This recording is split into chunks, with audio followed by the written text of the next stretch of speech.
Ora bem, Walter, quais é que vão ser os teus critérios ao escolher os autores para esta coleção? Vou procurar ser eclético, claro, manifestar o meu gosto, porque gostamos sempre mais de umas coisas do que de outras, mas tenho para mim que não sou uma alma severa, muito pelo contrário, e importa-me aquilo que me parece relevante, aquilo que me parece manifestar seriedade, trazer inversões, inflexões, e por isso acrescentar, e por isso eu gosto de criar panorâmicas que sejam integradoras, que permitam diversidade de vozes, e é atrás disso que eu vou andar. Falas aí em diversidade de vozes, vai ser uma coleção, embora sendo ela de poesia enquanto unificação, mas uma coleção diversificada dentro da poesia? Sim, eu quero muito ir buscar estéticas diferentes, até contraditórias, contrastantes, por isso uma das coisas que me cansa é, enquanto leitor de poesia, mais até do que enquanto autor, porque enquanto autor somos os autores que podemos ser, mas enquanto leitor de poesia uma coisa que me cansa tem que ver com a tendência capelista dos poetas e dos editores, não é? Na definição de estéticas de um modo muito rigoroso e muito fundamentalista, e eu sou completamente oposto. Eu posso ter entre os meus favoritos a Isabel de Sá, como a Adília Lopes, e pelo meio levar a Inês Lourenço, isto para falar só de senhoras, e elas são completamente distintas e talvez não pudessem nunca ser amigas umas das outras, mas estão todas nas minhas estantes e na minha biblioteca, na minha casa convivem alegremente, e por isso acredito, aliás, nem é só na poesia que eu acredito nisto, acredito num mundo assim, acredito piamente que as coisas são válidas a partir de pontos de vista contraditórios. Essa é de facto uma questão que é sempre pertinente, não é?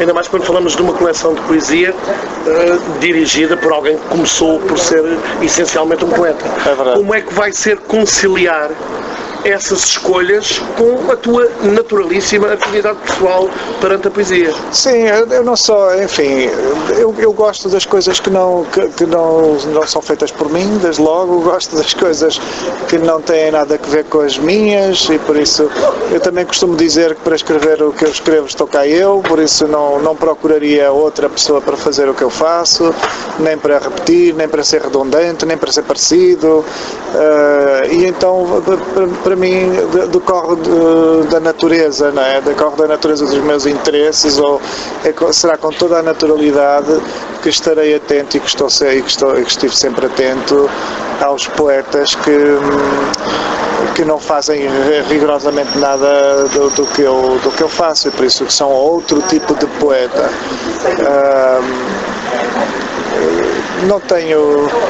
Não tenho complexos de tribo, nem tabus de tribo, não gosto de tribos. Acho que a melhor das tribos é que consegue ter um cromo de cada espécie.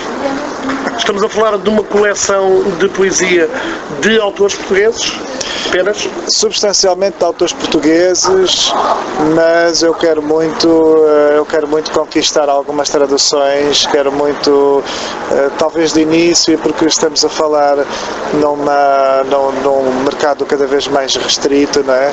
Talvez de início me seja difícil justificar algumas traduções, o investimento nas traduções, mas espero ser charmoso o suficiente para conseguir estabelecer com alguns tradutores e alguns amigos poetas acordos que sejam respeitadores para todos e que me permitam editar alguns estrangeiros. Depreendo das tuas palavras que estamos a falar de traduções de autores contemporâneos. Sim, se calhar vai ser mais fácil começar por alguns clássicos que estejam livres nos direitos de autor, mas sim, quero muito chegar a alguns contemporâneos, a alguns fascínios que eu tenho por alguns poetas estrangeiros que nunca foram editados em Portugal, e por isso quero muito chegar lá. Falaste ainda na dimensão ainda que de modo aflorado, na dimensão de mercado, que obviamente começar uma coleção dentro de uma editora também o é.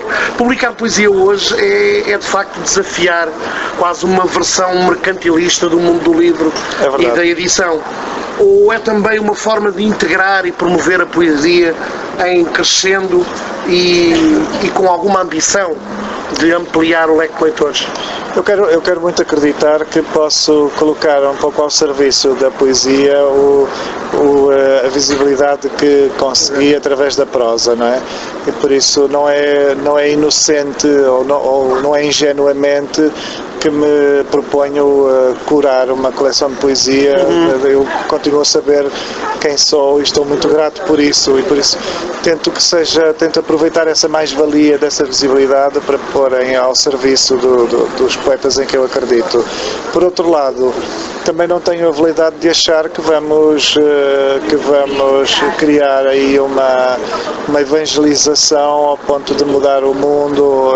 Por isso sei que estamos num nicho, teremos que ver com um nicho, mas a qualidade também nunca obrigou à quantidade, não é? Se chegarmos a mais gente vamos ficar muito felizes, se chegarmos a menos gente chegaremos talvez aos melhores, e por isso estaremos sempre protegidos por essa esperança, não é? Eu acho que aquilo que me motiva, sobretudo, para além do gosto obstinado pela poesia, que não consigo, por isso é mais forte do que eu, não consigo afastar, o que me tem estado a motivar e o que me entusiasma particularmente agora é estar convencido que estamos num momento fascinante da poesia, desde logo portuguesa ou até a nível mundial, porque eu julgo que depois de 2000 terão estreado os poetas substancialmente mais interessantes em ação. Achávamos, no tempo das quase edições de que eu fui editor ou co-editor, achávamos que os anos 90 teriam sido interessantes, e é verdade que há ali alguns poetas interessantes, mas a geração que estreia a partir de 2006 ou 2008 e que publica muito depois de 2010 é muito mais interessante. Então torna-se aliciante ser editor agora, ver estes poetas que ainda estão muito dispersos, pouco mais interessante é que eu entender porquê. Por não depender tanto das amarras que fazem a ligação ao passado, ou até por um desconhecimento desse mesmo passado, o que implica uma criação de raiz autónoma. Há um desamarrado substancial, brutal, e passa muito pelo papel... intencional ou contingente? Eu acho que há das duas coisas. Prende-se muito, por exemplo, desde logo com o papel da mulher, ou seja, a voz da mulher hoje é uma voz muito mais desgarrada, é uma voz que matou de uma vez por todas a donzela lá de casa, a princesinha, e por isso é uma mulher ao centro do seu poema, que não gravita mais em torno do homem, o protetor, guerreiro, príncipe, não é mais esperado. Pode ser um tópico, o homem pode estar por lá, mas a mulher hoje escreve como o homem, no fundo, se autorizou a escrever quase desde sempre. Escreve ao centro de si mesma, ao centro do mundo. Por isso, estudando o tempo, estudando a morte, estudando a ciência, a perplexidade, a sujidade. A mulher hoje, a poeta hoje é mais escatológica, assume a sua escatologia, assume o seu grotesco, o seu feio, e por isso está longe de ser aquela donzela bem comportada que temia discursar de uma determinada maneira para não ficar solteira. E por isso os poetas hoje, solteiras ou casadas, dizem as coisas que lhes apetece dizer. E acho que essa mudança, que tem que ver com todo este feminismo, estes movimentos de género, que podem em alguns instantes tornar-se muito agressivos, mas esta mudança é fundamental, não é? É como se a mulher, de uma vez por todas, se colocasse numa posição que não pode permitir um regresso, um recuo.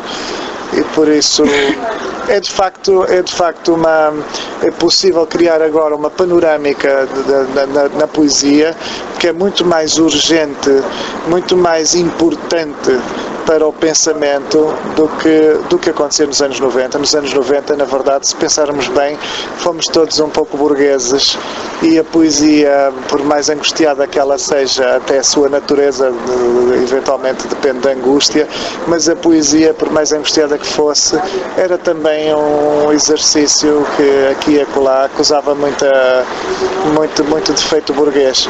E enfim, alguns poetas sobreviverão, e alguns poetas são bons, independentemente do tempo de merda que os assiste, mas hoje os poetas estão num tempo muito mais instigador. A contemporaneidade, o dia 2, 2019, é muito mais instigador e passamos por uns anos muito mais, responsabilizadores, e por isso encontro nesta geração, ao mesmo tempo que eventualmente o comum dos cidadãos, o comum dos jovens talvez seja um bocadinho mais banalizado e um bocadinho mais desinteressante, também é verdade que a fazer contraponto, não é? Na outra extremidade encontramos um cidadão novo muito mais embravecido, e essa dimensão brava é excepcional para a poesia. Deixemos agora um pouco os autores de parte e regressemos ao editor. Nomeadamente no âmbito da ficção, muitos dos grandes editores acabam por tornar-se importantes nessa atividade pelo trabalho que desenvolvem em parceria com os seus autores, um trabalho que implica uma intervenção dentro do corpo do texto. A verdadeira edição, não é? Exato. E no campo da poesia, como é que tu vês essa intervenção? Como é que tu verás, no teu caso, essa mesma intervenção? Sim, eu sou aquele tipo que pode sugerir tirar uns poemas. Mandar para poemas não dá, não é? Porque não podemos jogar com aquilo que não está. A poesia é de uma subtileza tão grande que não é possível encomendar um poema e achar que vamos ser bem-sucedidos. Podemos propor, olha, talvez devesse, ou gostava que escrevesse um poema em homenagem à Sofia de Melo Breiner, enfim, mas sugere a alteração de um verso, por exemplo? Podemos sugerir a alteração de uma palavra, pode haver a retirada de um poema, a retirada de um verso, alguma coisa que possa, que o autor possa permitir e que um leitor possa parecer um pouco estranho, um pouco mais... Não é feio, porque o feio é bom. O feio é muito bom na poesia, eu pelo menos sou fascinado pela frialdade. Mas alguma coisa que de repente pareça mais falha, né? mais clichê, por exemplo. Clichê num poema pode ser um perigo, porque nem todos os poetas estão interessados no kitsch, por exemplo. Né? Um poeta kitsch, tudo bem, pode usar até as parangonas publicitárias, mas quando existe essa intromissão, quando entendes que num poema há qualquer coisa que penetra como se fosse de facto mais do que improvável, como uma natureza completamente distinta que não está ali adequada, pode ser interessante avisar o poeta, ponderar e cortar um título, e encontrar um título mais interessante, mais poderoso. Essas coisas podem acontecer, mas é preciso ser muito cuidadoso, porque não podemos, não podemos fazer o poeta um poeta que ele não seja, não é? Nem podes tu ceder à tentação de te substituir ao teu autor em determinada parte. Exatamente, é porque nunca me interessaria. Voltamos ao início da conversa. Exatamente. Voltamos de alguma forma ao início da conversa. Sendo tu próprio poeta, que tipo de salvaguarda tens de ter ao intrometer-te, digamos assim, no texto de um autor que vais publicar? A primeira salvaguarda fica feita pelo genuíno interesse no estilo daquele poeta, no mundo daquele poeta, e por isso eu não trabalharia com alguém que não pudesse reconhecer como válido. Por isso não me interessa trabalhar com um poeta que eu tenha de fazer, não é? Não me interessa trabalhar com um livro que eu tenha a impressão de ter de o inventar para o defender, não é? Se o livro não for válido por si mesmo, não me vai interessar, não é? Porque para fazer os meus livros, então, não precisaria de convidar ninguém. E por isso essa é a primeira posição de consciência, digamos. E depois, de facto, assinalo a primeira linha de proteção. E depois assinalo apenas coisas que me pareçam mesmo, aliás, e nunca assinalei rigorosamente nada que perentoriamente. Assinalo uma coisa, normalmente adotam um discurso ou uma linguagem que vai no sentido, talvez isto incomoda-me um pouco, eu não sei o que pensar sobre isto. Assinalo as coisas para que seja o próprio poeta a encontrar o caminho e, sobretudo, a refletir se aquilo lhe parece um incómodo ou se não tem problema nenhum. E se não tiver problema nenhum, está sanado. E o poema sairá, ou o livro sairá como o poeta entender. Eu acho que isso é que é glorioso no mundo da edição e desde logo no universo da poesia. O universo da poesia dificilmente é um universo de ingenuidade, não é? Os poetas normalmente aparecem muito convictos do que fazem, com uma força muito grande em relação àquilo que fazem, e por isso sejam mais coerentes, menos coerentes, sejam mais retumbantes, mais fascinantes, mais cotidianos, mais simples ou mais complexos, eles são o que têm de ser. E acaba por ser até um pouco confortável enquanto editor, porque na verdade eu não tenho de me preocupar demasiado, porque as virtudes e os defeitos de um poeta podem ser características fundamentais do seu próprio discurso e do seu próprio, exatamente. Compreendo perfeitamente. Diz-me uma coisa, como é que tu olhas para a forma como a poesia está ou não presente em sala de aula, em ambiente escolar, não só a nível dos programas, mas na própria atitude dos professores, dos mediadores? Como é que olhas para todo este universo e para as possibilidades em aberto, naturalmente? Enfim, a poesia vai estando presente, e é verdade que até mesmo nesta era da virtualidade, a poesia passa em mensagens, passa em imagens. É muito comum as pessoas partilharem figurinhas com frases, com versos, sem saber de quem são, atribuindo inclusive erroneamente. Há montes de coisas atribuídas a Fernando Pessoa que ele nunca escreveu, algumas até muito boas, que eu acho que o Fernando Pessoa adoraria ter escrito. E por isso essa presença, ela existe. A mim o que me entristece às vezes é a facilidade com que se deturbam as coisas, a leviandade com que se misturam coisas boas com coisas que são absolutamente inanimadas, que não têm interesse nenhum, e por isso com que se vai ao comezinho, àquele dizer que é um chavão e que se mistura e às vezes até se atribui ao Fernando Pessoa, prostituindo um bocadinho a poesia e o poeta. E acho que na conversa comum, às vezes nas escolas, o que me incomoda em algumas situações é uma certa visão mariquinhas que é deitada em cima da poesia.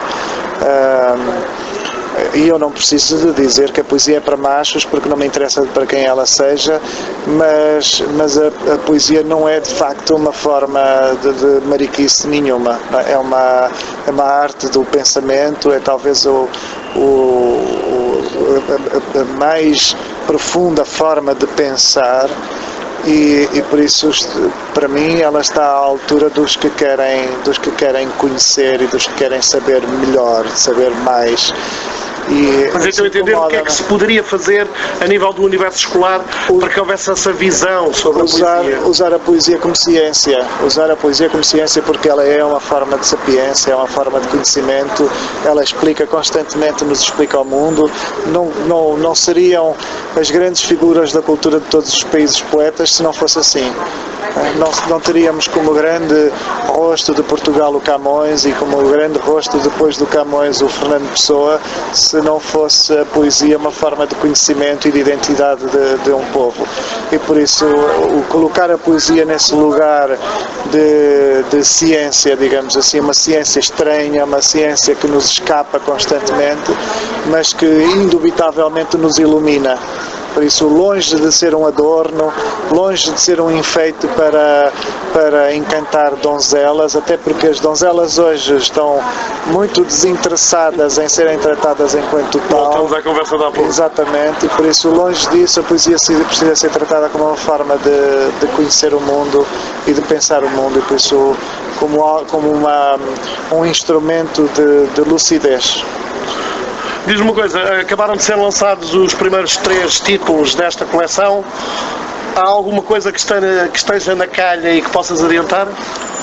Acabaram de ser lançados 4 títulos.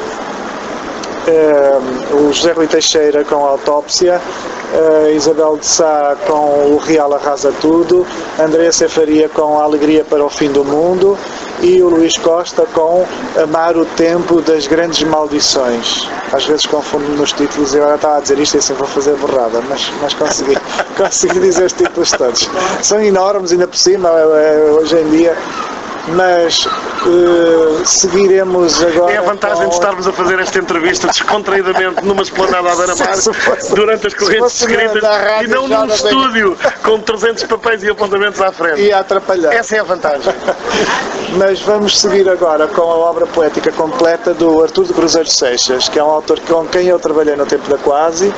Editamos 3 volumes na Quasi, ficou um 4º volume inédito, e por isso o que vai acontecer agora é que editaremos os 3 volumes, colocaremos nas livrarias os 3 volumes que foram dados à estampa há cerca de 17 anos, e o 4º volume que até hoje ficou guardado na gaveta. E por isso é imediatamente a seguir. Depois quero fazer a recolha da poesia do João Habitualmente, que é um poeta do Porto, menos conhecido talvez no resto do país, mas é um poeta muito querido no Porto, muito até uma espécie de muito querido de todo aquele universo do Pinguim e das segundas-feiras do Pinguim, e por isso exatamente. É um poeta, tem uma certa rockstar da poesia portuense, com uns poemas um bocadinho malandros. Não resisto a perguntar-te, reeditar o Joaquim Castro Caldas está no teu horizonte? Está no meu horizonte, sim senhor, já estou a trabalhar nisso. Era um dos livros de que eu não falaria já, mas porque eventualmente só sai para o ano, mas sim, estou neste momento estamos a digitar os poemas do Joaquim, estou neste momento a trabalhar com uma série de inéditos e por isso a recolher inéditos. Então, antes de mais, é caso para dizer que convém avisar os ingleses. Convém avisar toda a gente, porque o Joaquim vai voltar às livrarias. Foi um gosto, Walter, obrigado. Obrigado.